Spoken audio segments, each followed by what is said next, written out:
A gente está em contato com o Marcelo Assunção, Megali, que é professor do Departamento de Geofísica da Universidade de São Paulo, especialista em sismologia. E eu quero já começar agradecendo, Marcelo, a sua atenção aqui com o nosso ouvinte e te perguntando porque havia, inclusive, essa discussão entre abalo, tremor de terra, abalo sísmico, terremoto, o que é o quê? O que a gente teve aqui e se isso é comum, né? Porque a gente cresceu ouvindo que o Brasil não tem dessas coisas não, mas tem. Bom dia. Bom dia. O Brasil não tem grandes terremotos destrutivos, normalmente, né? Mas de vez em quando tem tremores de terra. Todos os dias, em algum lugar do Brasil, tem algum tremor de terra pequeno que ou é sentido pelas populações, pelas cidades, ou então são registrados pela rede sismográfica do Brasil. E no o tremor de hoje, de manhã, teve uma magnitude 4,0. que é uma magnitude que no Brasil ocorre aí quase todo ano, tem algum lugar do Brasil que tem magnitude dessa ordem, 4,0, que é uma magnitude, em termos mundiais, é bastante pequena, né? Para o Brasil, especialmente para o estado de São Paulo, não é muito comum, mas já ocorreram outros tremores até mais fortes do que esse no estado de São Paulo. E a gente tem, professor, a profundidade e o local exato, o epicentro desse tremor? A gente está determinando o epicentro, ainda a gente precisa melhorar a localização ainda, mas o epicentro está dando perto de Itariri e Miracatu. Essa é a região do epicentral. Onde a gente imaginava. Então, o senhor tá dizendo aí que tremores como esse acontecem quase que diariamente no Brasil. A diferença, então, é que esse pegou uma área urbana, é isso? Não, esse pegou uma magnitude 4, que é uma magnitude que ele pode ser sentido pelas pessoas até mais de 100 km de distância. Se o tremor tem uma magnitude pequena, por exemplo, magnitude 3, ele é sentido só bem pertinho do epicentro. Magnitude 4, ele pode ser sentido até mais de 100 km. Há relatos que até aqui em São Paulo, algumas pessoas chegaram a perceber uma leve vibração. Muita gente, muitos ouvintes aqui da capital paulista, em diferentes bairros, mandando mensagens aqui pra gente, professor, falando justamente que também sentiram esses abalos por aqui. Mas ainda nessa explicação do que eles significam, isso pode indicar novos terremotos, mesmo que dessa baixa magnitude aqui no estado de São Paulo, porque chama a atenção nessa região, né, professor? Infelizmente a gente não tem como prever se vão ocorrer outros abalos, se esse foi o único dessa série. Os terremotos são imprevisíveis, não há como a gente saber. Por mais estudo que a gente faça, não há como saber se vão ocorrer novos tremores. O que a gente pode fazer é olhar o passado, os tremores que já ocorreram no passado, e no estado de São Paulo, o padrão mais comum é ocorrer um tremor forte, pode ser seguido por outros pequenos tremores de magnitudes bem menores, e depois acaba. Por exemplo, nessa região do Vale do Ribeira, em Cananéia, em 1946, teve um outro tremor de magnitude 4,6, que foi bem maior do que esse de magnitude 4.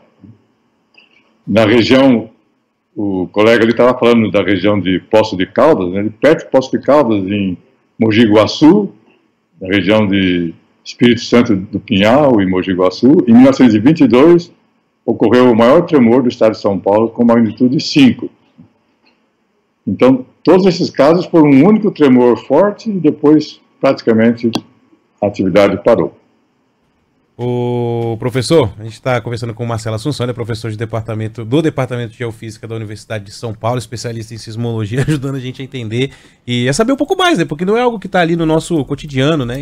E é curioso, tão curioso que chegam muitas perguntas de ouvintes. Então, por exemplo, né? Esse é um tremor que foi sentido, a gente estava brincando aqui, de Sorocaba a Itanhaém. E tem muita gente no litoral que está preocupado com ondas grandes, né? O Megali falou aqui mais cedo, né? Geralmente não vai dar tsunami, mas existe esse link, né, entre um sismo que é sentido ali, né, no meio do estado, mas que também faz a terra tremer no litoral e disso mexer de alguma forma ali com a maré ou com as ondas que batem na praia, não? O O epicentro foi nessa região aí de Itariri e Miracatu, né? Mas esse tremor é um tremor pequeno e é um tipo que não provoca tsunami nenhum.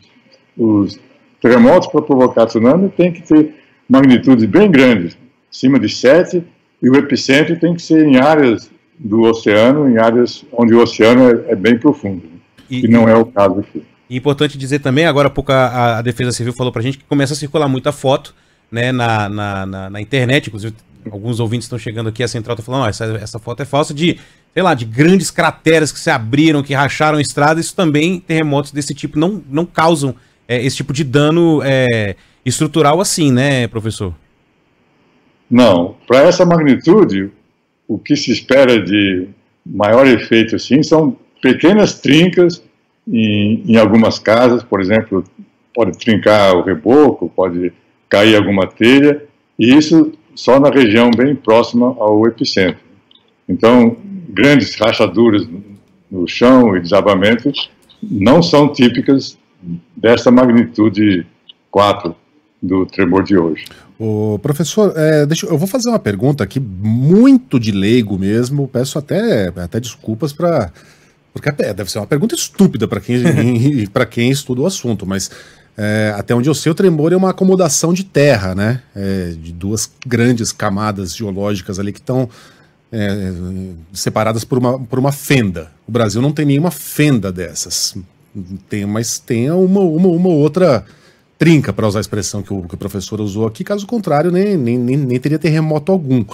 Essas pequenas fendinhas podem se expandir de alguma maneira e o Brasil passar a ser, não agora, mas daqui a 100, 200, milhares de anos, uma região propícia a terremotos? O Brasil, você tem razão, o Brasil não tem grandes falhas geológicas ativas, como existem em outros países, como Japão, Califórnia, mas a crosta no Brasil é cheia de trincas, ou pequenas falhas, digamos. E são nessas pequenas trincas que ocorrem os tremores de terra no Brasil. Não há possibilidade, né, pelo menos nos próximos 1 milhão de anos aí, de ocorrer uma fenda gigantesca no Brasil. Mas, de vez em quando, pode ocorrer tremores de magnitudes maiores. O Brasil já teve magnitude 6 e existe uma possibilidade muito rara de as magnitudes chegarem a 7. Mas é uma possibilidade, talvez, uma em 10 mil anos, por exemplo. Então, é uma possibilidade tão remota que, normalmente, a gente não precisa se preocupar. É mais fácil fazer sol hoje em São Paulo do que isso. Eu fiz a pergunta aqui, o professor respondeu, você tem razão. Aí eu abri aquele sorriso, o Ivan falou, não, ele vai falar, você tem razão, foi uma pergunta estúpida. Não, brincadeira. A gente tá aqui para fazer as perguntas. Professor, só para confirmar então, a magnitude 4.0 desse tremor, né? Exato. Perfeito. Hoje cedo foi divulgado nas mídias em magnitude 4,7 e eu ainda não descobri de onde é que veio essa informação, 4,7. Isso aí, vamos ficar com a informação A magnitude correta é 4,7. Muito bem. Marcelo Assunção, professor do Departamento de Geofísica da Universidade de São Paulo, especialista em sismologia. Muito obrigado pela participação aqui na Band News FM. Bom fim de semana para o senhor. Disponham. Um abraço aí.